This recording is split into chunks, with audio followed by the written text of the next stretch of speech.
Hindi na nakikita ng kapuso actress na si Carla Abellana ang kanyang sarili na nagpapakasal kahit pa makatagpo ulit siya ng bagong lalaking mamahalin.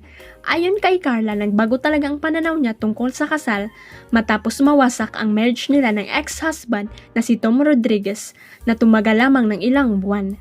Sabi pa ng actress, bukas pa rin naman daw ang kanyang isip at puso sa panibagong relasyon pero hindi na niya gusto ang magpakasal at magpatali sa isang lalaki.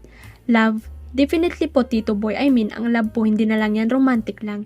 Love is all around us, their family love, love for your career, everything, napakarami po niyan. I feel that I still believe in love, ang payag ni Carla sa panayam ng Fast Talk with Boy Abonda. Dugtong pa niya, aminin ko po ang daming nag-change yung mga perspective ko po, especially with marriage. Yun na po ang medyo nag-iba po ang aking pananaw or paningin pagdating sa marriage. Honestly, I don't see myself getting married again. Nag-iba po nabulabog ang aking concept.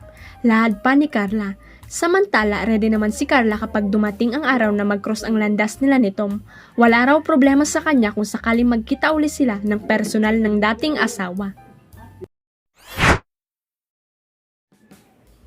Sino kaya ang mystery guy na humihingi ng sorry sa singer-actress na si Jayda Avansado? Agaw pansin kasi ang giant billboard na nakabandera sa ilang lugar, kabilang nasa EDSA Guadalupe, Galleria Corporate Center sa Ortigas at sa may Marcos Highway sa Cainta, Rizal. Ang mensahe sa billboard, "Sorry Jayda, naduwag ako." Wala pang clue kung sino ang nagpakabit ng nasabing mga billboard, pero siya kaya yung sinasabi ng OPM singer na taong pinagtagpo sa kanya ngunit hindi sila tinadhana. Kamakailan lang naglabas si Jayda ng bagong hugot song na may titulong Right Lover Wrong Time. At nang makachika namin siya sa isang one-on-one interview, nag-open up ang singer tungkol sa naranasan niyang heartbreak at umamin pa tungkol sa kanyang totga o the one that got away. Ayon sa kanya, dyan mismo inspired ang kanyang latest single. The reason why I was able to call this person the right lover, wrong time because it was the first time na naramdaman ko yun sa isang tao na I felt secure and full things were going our way or going my way na ito pala yung feeling na mabalyo ng isang tao ng ganon of that level. And yan yung akala ko na what I thought I had and then obviously circumstances happen. Kwento ng singer. Chika pa niya, I won't go into so much detail with it, pero sometimes, life has a funny way of parang making things happen. The way I see it, looking back on it, baka naman siguro nangyari din naman talaga yun. Parang masulat ko yung kanta na to.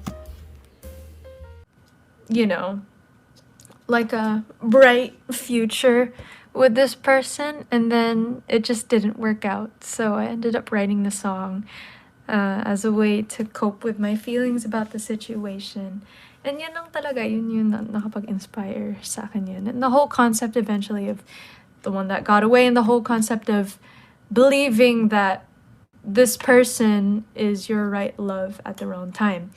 And the reason why I called it Right Lover is because it's not just about the love that you shared with the person, it's about the actual person. So, ayan. Huwag kalimutang i-click ang subscribe button at i-ring ang notification bell para sa latest at legit chika updates.